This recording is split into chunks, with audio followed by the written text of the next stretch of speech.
everyone, welcome back to my channel, or welcome if you're new. My name is Kylie and I'm so happy that you are here. Welcome back to another episode of Movie Monday. This episode's going to be a little bit different because I wanted to share my top 10 favorite movies with you guys. Now, this list is obviously very subjective. It's just my favorite movies. I have no criteria for these. They're just the ones that I constantly go to and have loved for years. So, to keep brevity for this video, because I could talk about all of these movies for hours on end for sure, I am not going to say that they are good, because obviously I think that they are good if they're in my top 10 favorite movies of all time list. And I'm just gonna share with you guys the plot of the movie, like the very basic overview, not like a deep in-depth thing or anything like that.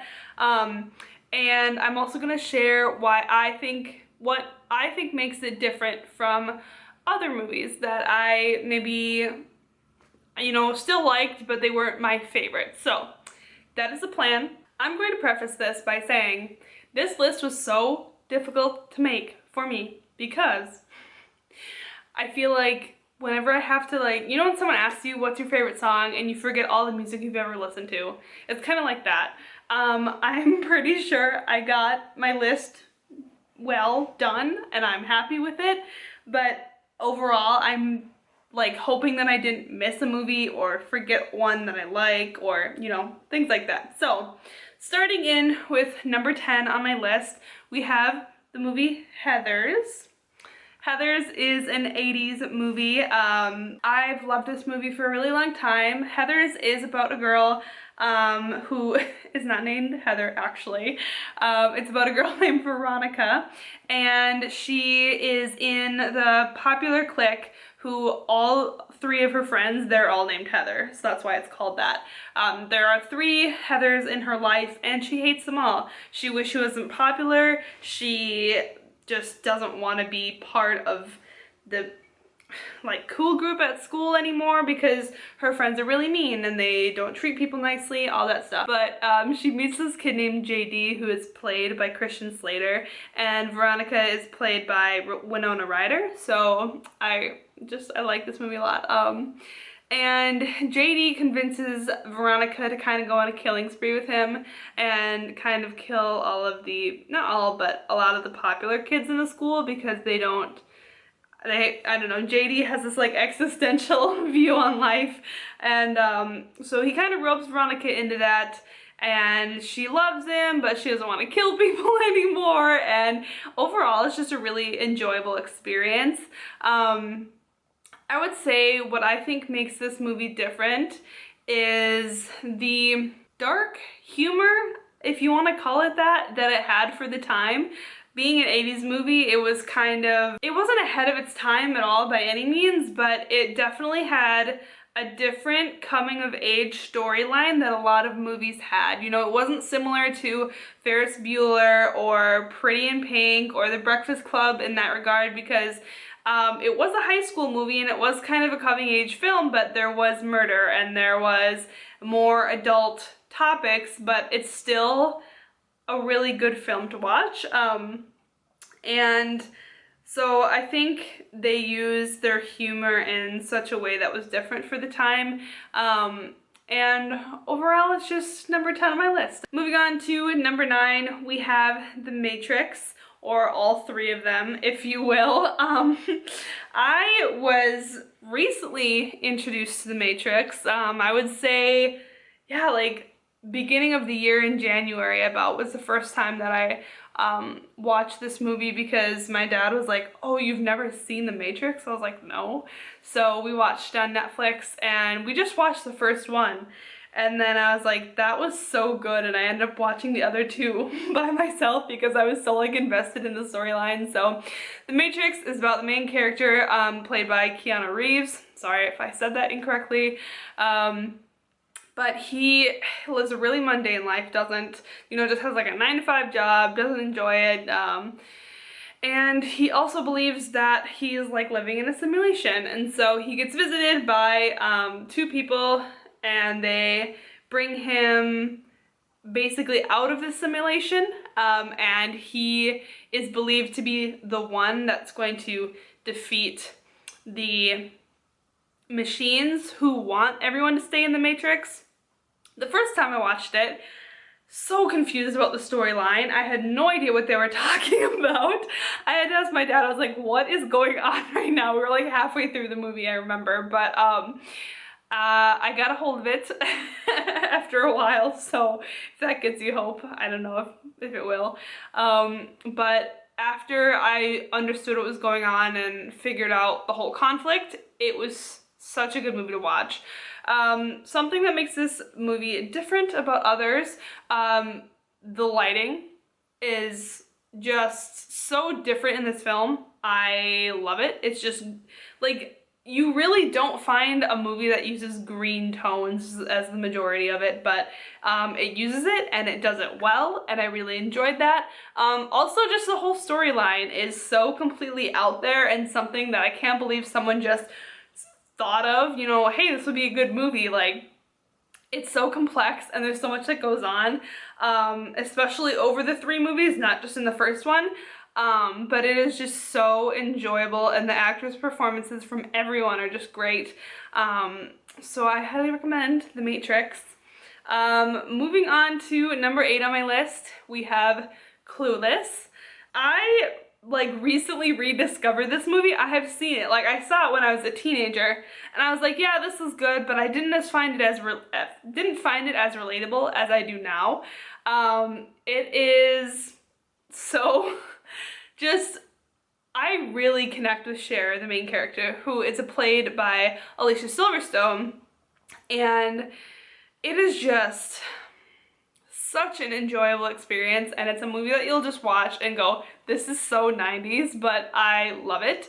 Clueless is about this girl named Cher, as I mentioned before, and she's popular in school and loves giving people makeovers and being popular. Like, she loves it, and she just is all about fashion and looking nice, but she has this thing about high school boys. She doesn't like them, she doesn't want to date them, she thinks they're, you know, you just have to take care of them. And she meets this girl who moves to school and gives her a makeover, and they become friends and things like that. But then as the movie goes on, Cher kind of realizes, like, she always thought that other people were clueless. Over a while, she realizes that she is more clueless than she thought, and she kind of goes on like this self-discovery kind of a thing and learns that it's not just enough to be nice on the outside, you have to be nice on the inside. So she kind of learns about herself, and it's a really nice coming-of-age film. I just think this movie is so relatable, and even though it was made in the 90s, it's still relevant today, so I think it's worth a watch. But yeah, that is number 8 on my list. Moving on to number 7, we have The Fifth Element. I talked about this movie already on my channel. I made a whole video for it just by itself. I will link it up here in the card. I'm not sure which way it is, so there. The Fifth Element is a movie that I've seen so many times, and every time I watch it, it seems like it gets more enjoyable. Like, The Fifth Element is about, it's about a lot of things, oh god. This man named Corbin, played by Bruce Willis, this random girl falls into his cab, okay? He's a cab driver. This movie's set in the future, and so there's flying cars. He drives a flying cab, and this girl literally drops from the sky into his cab, doesn't know who she is, but we know as an audience that she is the fifth element who was sent to Earth to destroy the evil that's coming. And there's a bunch of different characters. There's like so much that I can say about this movie, but that's the main overall story, is that she has to defeat the evil on Earth. What I think makes this movie different with other ones, there's so much, and like I said, I made a whole video about it, so you know I can talk for at least 20 minutes on it. But it is just so underrated in my opinion. I think that this movie deserves more hype than it has. It was so, the humor in this movie is so good. It's just wholesome and fun, and You are hooked from the minute you like turn the movie on till the end. It is a constant joyride. Like, there's so much that goes on, but it's not hard to follow, and there's a lot of jokes in there, but it's also dramatic, and there's true love, and there's fighting, and there's explosions, and it's just so fun. The next one, number 6, is the Twilight Saga. I know, if you want to skip me talking about Twilight, I will put the timestamp right here, because I really understand. I feel a personal connection to this film saga because it brings such an overwhelming sense of nostalgia to me, and I cannot explain why. I have no idea. I was hooked on these movies in 2008 when the first one came out. If you enjoy Twilight, you probably feel the same way I do. And if you don't, you're not watching this because you skipped ahead. I understand that the storyline is not conclusive. The relationship between Edward and Bella is toxic. I understand. I know all the ins and outs of this movie, and everything that's wrong with it, and I still will go so hard watching these films. If you do not know what Twilight is about, very brief explanation of the 5 movies. The main character is Bella Swan, played by Kristen Stewart. She moves from Phoenix, Arizona, from living with her mom to living with her dad in Forks, Washington. At first she doesn't like it. She doesn't want to move schools, blah, blah, blah. Then she meets Edward, and he's so mysterious, and he doesn't, you know, their whole family's weird, and there's a lot going on, and she's like, ooh, what is this? Like, why doesn't he like me? Why is he acting like I smell weird? You know, the normal things. And she, halfway through the movie, finds out that Edward is a vampire, and they fall in love. The next couple movies are the whole story about I'm trying to summarize 5 movies, you guys, okay? It's not easy. In the next one, Edward leaves her because he thinks he's dangerous for her, and she goes through a whole depressive episode, not healthy at all. And then he thinks that Bella's dead and wants to kill himself to be with her, and she's like, no, I'm not dead, so she goes and saves him, and they're reunited, and they're back together. And then in the next movie, they get engaged, and there's this big army of newborn vampires that are coming to kill Bella, and they have to, you know, defend their territory.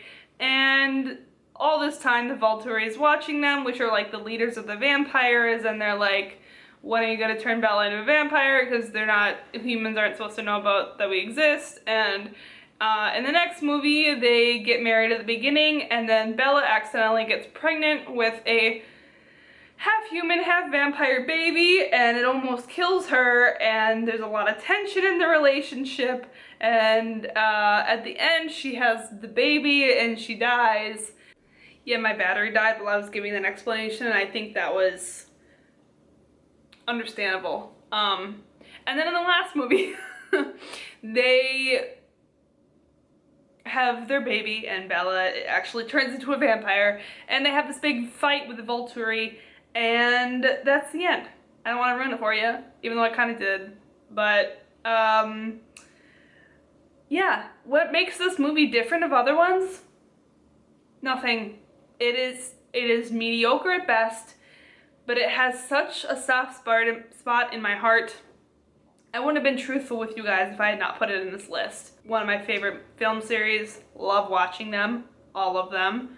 Was such an obsessed child with this movie, and I'm not ashamed of that very much. Okay, moving on. Number 5 is a way better movie. We're going up in the world.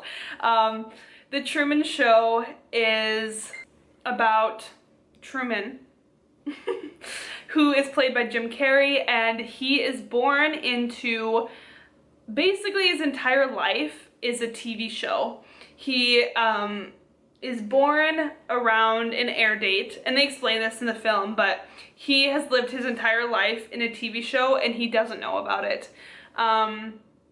This is one of Jim Carrey's only like serious movies that he did, and there's still like funny parts in it, but majority of the role is pretty serious, and like it is something different that Jim Carrey wasn't like known for, so he does this very well is what I'm trying to say.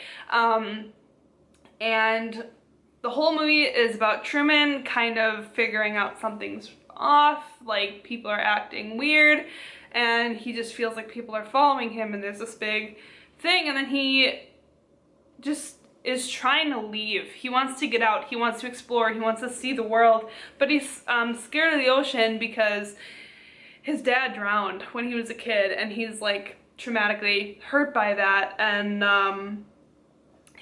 so he can't leave because the entire island is surrounded by water. And it's basically, the movie is just his journey with figuring out something's wrong, figuring out that he's in a TV show. This movie is different from other movies because Jim Carrey gives such an impeccable performance in this movie.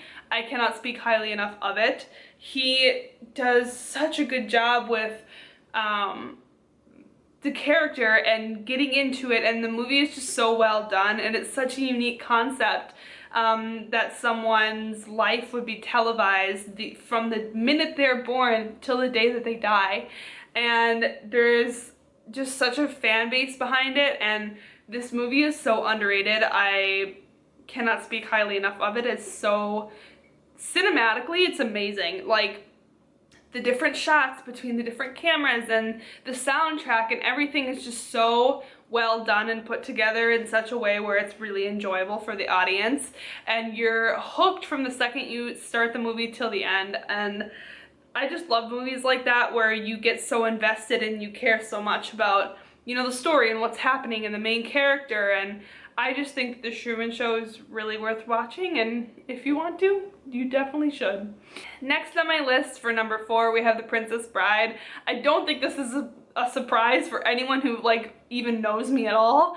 I have loved this movie for years. It is so enjoyable.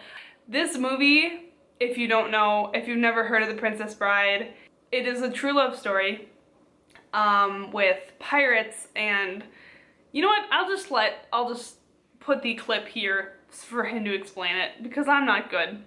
Fencing, fighting, torture, revenge, giants, monsters, chases, escapes, true love, miracles. So this grandpa is reading his grandson this story, and it is just iconic. This movie is iconic, and if you think otherwise, sorry. It's just great, and it is different from other films in every regard.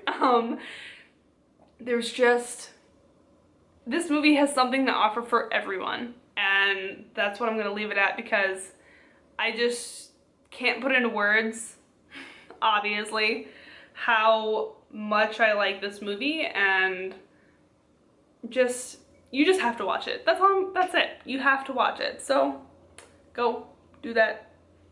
Bye. Not done yet. Number 3 on my list. We're getting close, guys. Fight Club. I love Fight Club. I had a Fight Club t-shirt. I watched this movie so many times, and I only discovered it like a year ago. Oh, I just love it. And nobody talks about Fight Club because you're not supposed to talk about Fight Club. But we need to talk about Fight Club, alright? It is good. It is amazing. Brad Pitt is in it. He does an amazing job. Edward Norton is the main character. So funny. Just the sarcastic humor in this film gets me every time. The storyline, so good. And I'm not going to spoil it for you because if it would have been spoiled for me, I would not have enjoyed it nearly as much as I did. And now that I have seen it and I know the ending, it is basically a different film that I enjoy even more than I did the first time because I know what happens and I see everything like that they put into the beginning and all these different signs of what's going to happen at the end. The first time you don't notice them, the second time you do, and it's just amazing. that is all I have to say about Fight Club. It's really not. I could really just go on and on. But I'll tell you what it's about. Edward Norton, like I said, is the main character. You don't know his name. You never get his name. He uses different ones throughout the film, but he works a 9-to-5 job. He comes home to his little apartment where it's all IKEA furniture, and he's basically just, he's just your basic consumer, right? Consumerism is his life. Like, that's all he does. He's just a mundane, normal person. And then his condo just gets blown up, and he moves in with this random guy that he just met, Brad Pitt. He just met on an airplane, and they talked for a little bit, and he calls him, and he ends up moving in with Tyler, which is Brad Pitt's character. And Tyler lives in an absolute crap hole. Over the film, you see Edward Norton kind of slowly change how he is and not really want to be part of the whole consumerism anymore, and he wants to kind of screw the system, you know, and he's really being influenced by Tyler in this. Tyler kind of gets out of hand with it, and he, you know, starts this whole big operation that the main character doesn't know about. And all the while, this whole operation was stemmed from the fight clubs that they had started. And it's really just escalates from there, and I'm not going to say anything about the ending. Not at all. So go watch that movie. I 100% recommend it. It is so enjoyable, and the ending is so surprising. Number 2. We're almost there, guys. My number 2 favorite movie of all time is Baby Driver. This movie is one of the only movies on here that is like made within the last 5 years, it looks like. Yeah. So there's not a lot of like pop culture movies that I enjoyed. This one smacks. Okay, it goes so hard, and it didn't even need to.